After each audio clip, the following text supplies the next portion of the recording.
L'agression contre l'Ukraine, enfin, risque de préfigurer de plus vastes rivalités géopolitiques à l'avenir que nous n'avons nulle raison d'accepter avec fatalisme et que nous n'entendons pas subir avec passivité.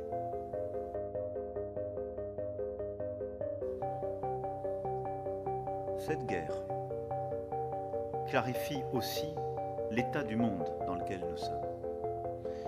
L'affaiblissement des normes et des tabous, l'ivresse des appétits, et elle qualifie ce moment dangereux où l'équilibre ancien est contesté et le nouveau n'est pas atteint.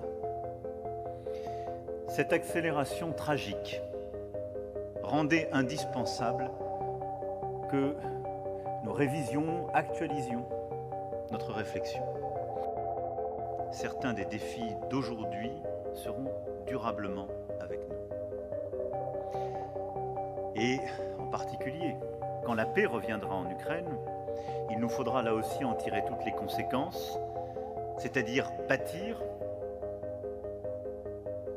véritablement une architecture de sécurité nouvelle et un cadre rénové de stabilité et de contrôle des armements où l'Europe sera autour de la table.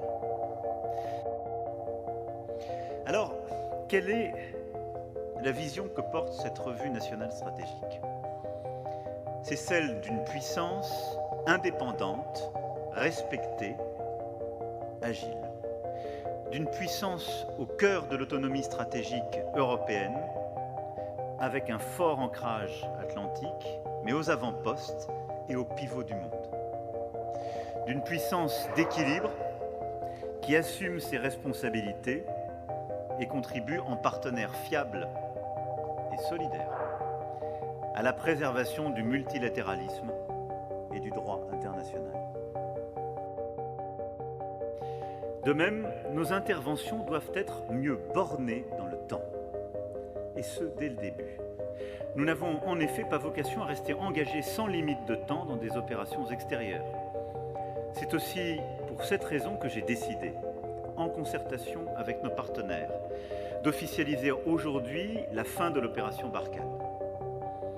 Notre soutien militaire aux pays africains de la région se poursuivra, mais selon les nouveaux principes que nous avons définis avec eux.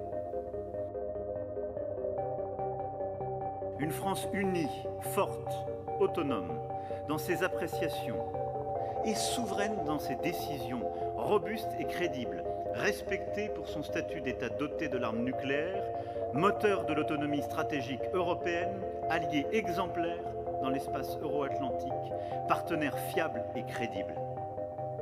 Une France sereine pour son avenir et maîtresse de son destin.